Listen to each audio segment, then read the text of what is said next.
So, good morning. My name is Michael Angelo Mendez. I'm a second year student of BSN from Brokenshire, and today I'll provide a written demonstration on proper suctioning. So, suctioning is a procedure to remove excess saliva from the oral cavity, and also it is done to obtain sputum culture, and it's to clear up the upper airway for any mucoid or respiratory secretions. Now, the first thing that we need to do is to make sure that we have the equipment properly assembled. And for this particular procedure, these are the equipments needed. Okay, so we will be needing a suctioning apparatus or suctioning machine. Usually it's found in the hospital. And as you can see, it's attached to our suctioning tube. We'll also need a catheter, suctioning catheter. Now, the size of the suctioning catheter really depends on the patient's developmental age. So, if the patient is an infant or a newborn or a child or an adult, there are different sizes of catheters ranging from small to large size.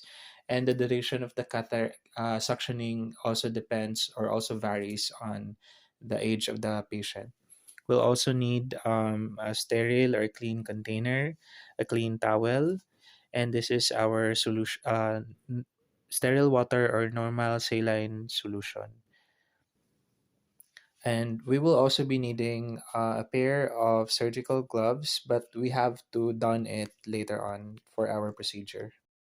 Okay, so for suctioning, usually it's indicated to patients who cannot expectorate independently. So if they cannot cough out any secretions, if there is a presence of gagging reflex or obstruction that you can find, that's the time that you do suctioning as a nursing procedure.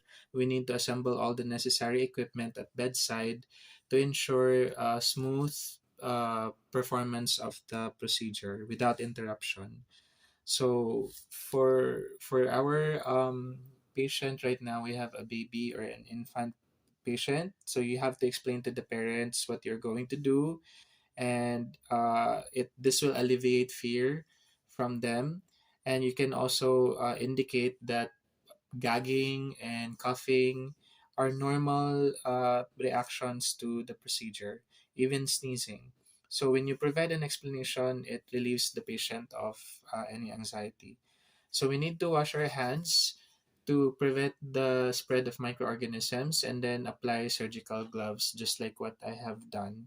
And then positioning of the patient. So, for the patient, the ideal position, if the patient is conscious, it should be semi Fowler's position. So if it's for um, oral suctioning, the head should be turned to one side, just like this. And if it's nasal suctioning, the neck should be hyperextended. Okay.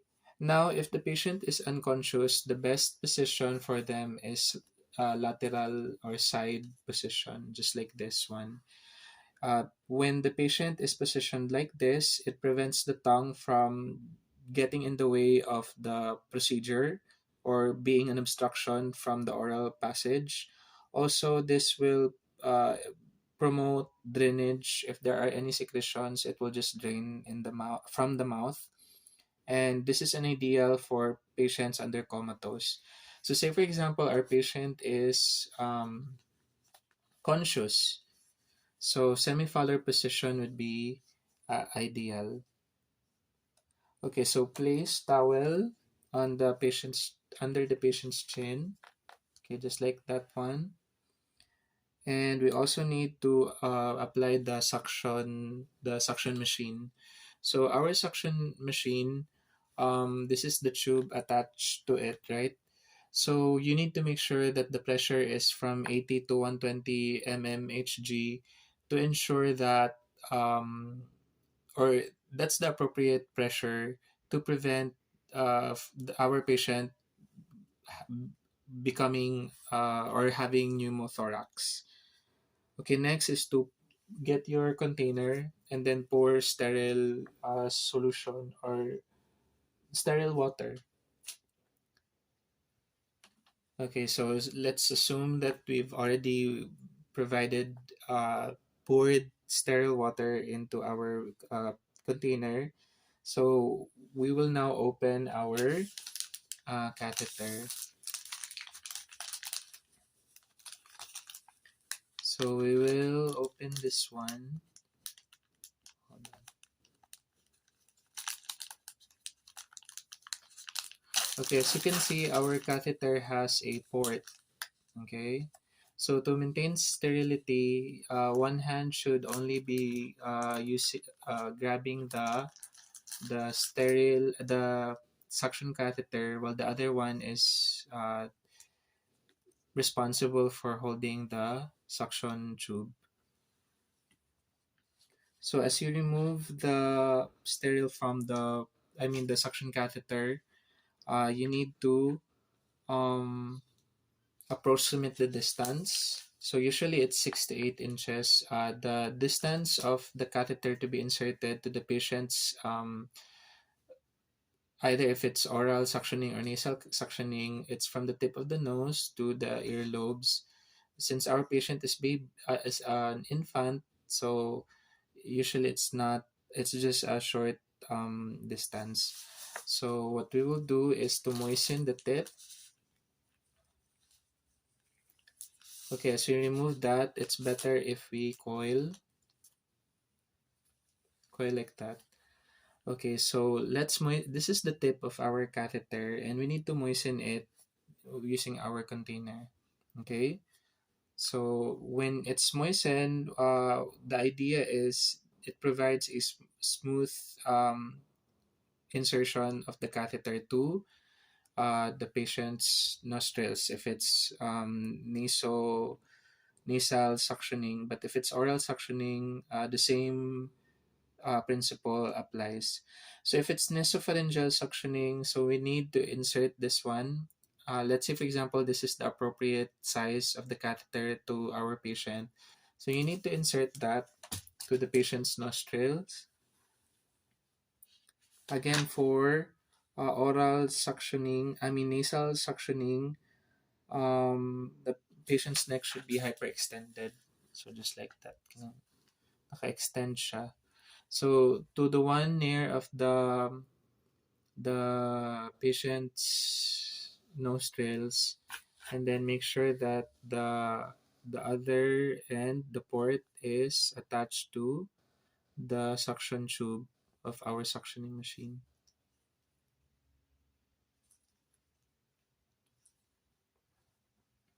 Okay, and then insert.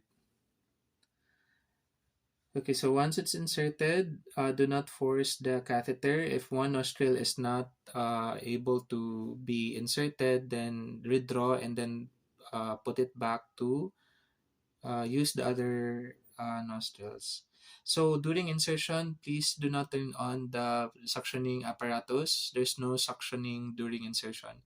So when it's properly inserted, that's the time that you turn on the suctioning. Okay.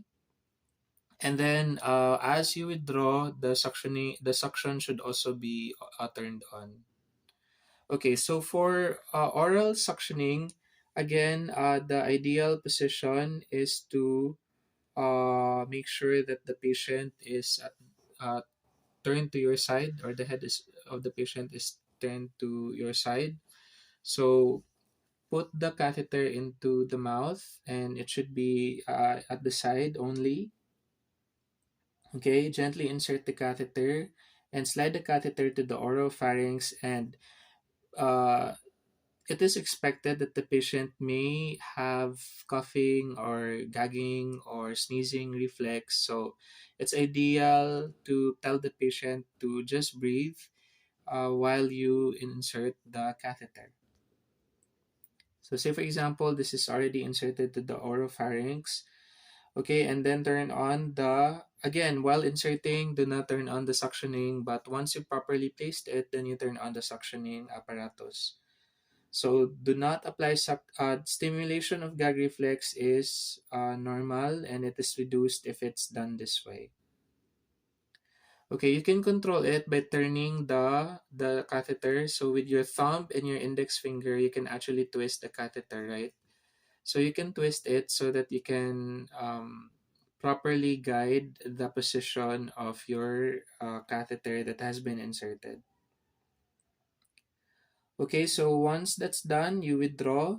Uh, the suctioning machine is turned on while you withdraw, and then you put it back to the container, and then you need to clean that. Flush the catheter with sterile solution by placing it in the container that we have before. Okay, and once the patient is done with the suctioning, you will notice that the patient is no longer gagging or sneezing or coughing. Assess any signs that the patient is breathing properly, so you can auscultate for breath sounds, and also provide oral hygiene or oral care for the patient if the patient is old enough, the patient has teeth, a set of teeth. And for your equipment, make sure to follow the basic aftercare.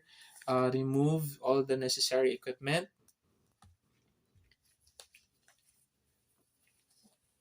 and you can throw away all the materials that you have used. Okay, now for the documentation. So you need to document the time of the suctioning. You also need to document the color, the odor, and the response of the patient towards the procedure. So that's it for our procedure on suctioning. Make sure that your gloves are removed and properly discarded as well. So thank you.